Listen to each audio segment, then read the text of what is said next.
kami dari TS25A akan mempresentasikan hasil diskusi kelompok kami dengan tema mengenai internet. Sebelum memasuki presentasi, ada baiknya kita berkenalan terlebih dahulu dengan saya sendiri, Agustin, dengan NIM 2511010118 selaku moderator. Saya Rizky Ramadhani dengan NIM 2511011032 sebagai pemateri. Saya Andi Zuhairil dengan NIM 2511010113 sebagai pemateri. Saya Nola Atapalamuddin dengan NIM 2511010126 sebagai pemateri. Saya Tadbira Isra Manandi dengan NIM 2511011002 sebagai pemateri. Nah, ada pun indikator yang akan kita bahas pada presentasi kali ini, yaitu yang pertama itu konsep dasar internet yang akan dibagi menjadi pengertian internet, unsur dan komponen internet, ciri dan karakteristik internet. Yang kedua itu sistem dan mekanisme penggunaan internet, dan yang terakhir penerapan internet dalam transfer informasi. Nah, kita langsung saja ke materi pertama yang akan dijelaskan oleh Andi Zuhairil. Kepadanya saya persilakan. Apa sih itu TCP? TCP yaitu Transmission Control Protocol yang mengatur pengiriman data yang handal, dan Internet Protocol atau IP yang menangani penyelamatan dan pengujian data. Protokol-protokol ini bekerja sama untuk memungkinkan perangkat berkomunikasi dan mentransfer data melalui jaringan. Penjelasan yang sangat bagus. Selanjutnya kita beralih ke materi berikutnya, yaitu unsur dan komponen internet yang akan dipaparkan oleh Nora. Kepadanya saya persilahkan. Terima kasih atas kesempatan yang telah diberikan. Saya akan menjelaskan unsur dan komponen internet. Yang pertama ada hardware yang itu berisi komputer, server, browser, switch, modem, kabel, jaringan, dan satelit, dan perangkat lain yang berhubungan jaringan. Yang kedua ada software, yaitu sistem operasi, browser, aplikasi, dan terutama protokol komunikasi seperti TCP atau IP yang bikin data bisa saling bertukar. Yang ketiga media transmisi, yaitu berisi kabel, fiber optik, dan kabel tembaga, gelombang, radio, satelit, atau jaringan kabel yang mengantarkan data antar perangkat. Yang ketiga layanan konten atau service konten yang berisi email, website, cloud, dan media sosial, aplikasi, dan berbagai konten digital yang bisa diakses lewat internet.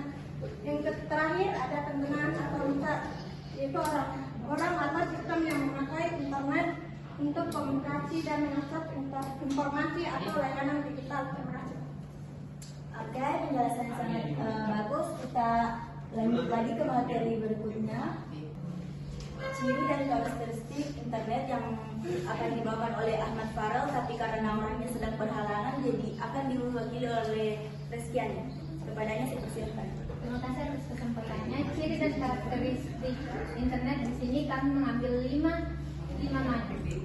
ciri. Yang pertama itu global dan terbuka. Internet menjangkau seluruh dunia dan bisa diakses siapapun tanpa batas wilayah. Kemudian yang kedua itu interaktif dan real time. Pengguna dapat berkomunikasi dua arah dan bertukar informasi secara langsung dalam waktu singkat.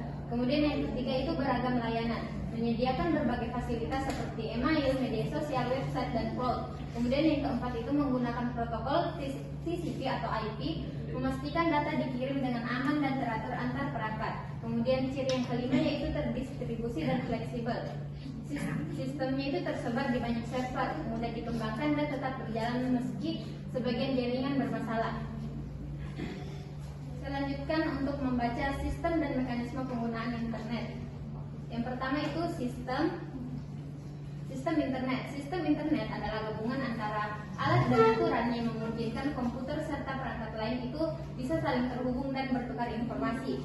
Di mana alat-alatnya itu meliputi perangkat keras seperti komputer, server, router, modem, dan kabel jaringan yang fungsinya sebagai penghubung antara komputer dengan pengguna. Selain itu ada perangkat lunak seperti sistem operasi dan aplikasi yang membantu proses komunikasi data.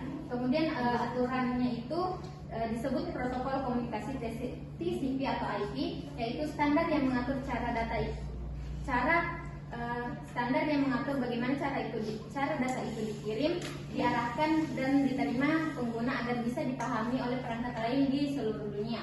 Dengan sistem ini, internet dapat bekerja secara teratur, terhubung global dan memungkinkan pertukaran informasi secara cepat dan efisien. Kemudian mekanisme penggunaan internet. Yang pertama itu pengguna mengakses jaringan internet.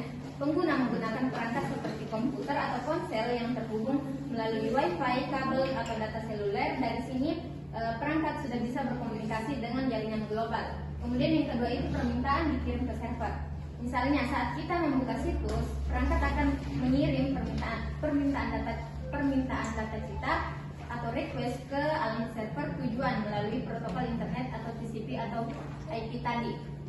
Kemudian yang ketiga itu data dipecah menjadi paket-paket kecil. Informasi di internet tidak dikirim sekaligus, tetapi di situ dibagi menjadi potongan kecil yang disebut paket data. Setiap paket berisi bagian dari data utama, lengkap dengan nomor urut dan alamat tujuan. Kemudian yang keempat itu paket dikirim melalui jaringan. Paket-paket itu dikirim melewati berbagai jalur seperti router, modem, dan server lain di internet.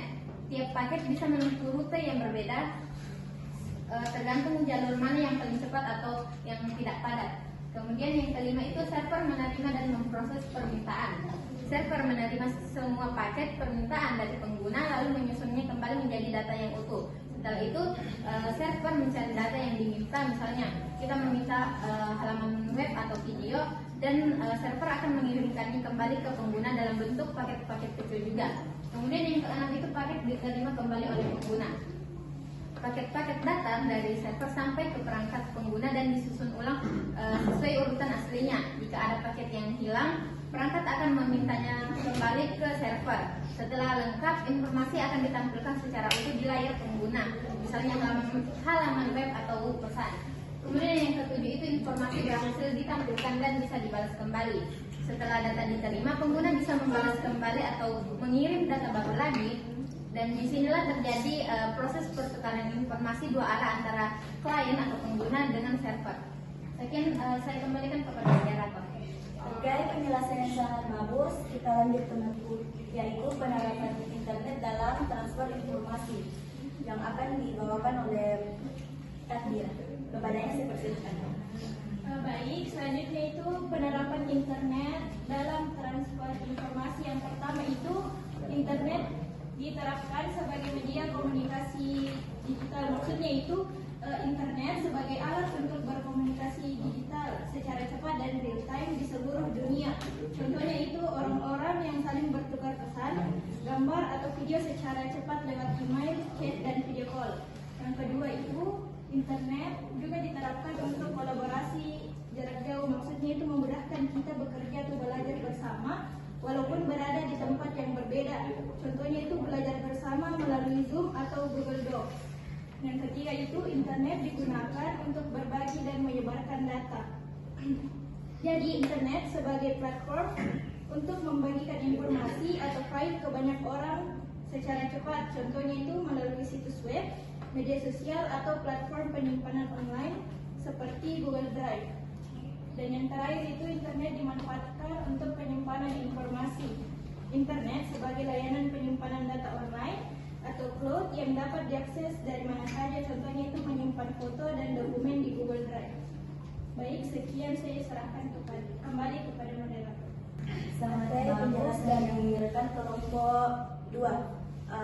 Kita beralih ke sesi berikutnya, yaitu sesi tanya jawab. Diharapkan kepada teman-teman di depan untuk mempersiapkan satu pertanyaan tiap kelompok. Perkenalkan, nama saya Khairul Usman dari kelompok 5. Pertanyaan saya, apa saja masalah teknis dalam internet? Perkenalkan, nama saya Dian Rafat dari kelompok 1. Jadi langsung ke pertanyaannya. Jika terjadi kegagalan jaringan yang menyebabkan koneksi terputus selama beberapa jam, risiko apa saja yang mungkin muncul terhadap proyek tersebut, dan bagaimana tim proyek dapat memanfaatkan fitur offline dan cadangan data untuk memitigasi risiko tersebut? Baik, terima kasih atas kesempatan yang telah diberikan kepada saya. Perkenalkan, saya Husnul Hatimah dari kelompok 3 ingin memberi pertanyaan, yaitu bagaimana cara kerja protokol dalam internet. Sekian dari saya. Baik, terima kasih atas kesempatan yang telah diberikan. Perkenalkan, saya Fatimah Husna dari kelompok 6. Langsung saja pertanyaan saya, mengapa internet dianggap sebagai media paling efektif dalam penyebaran informasi? Terima kasih.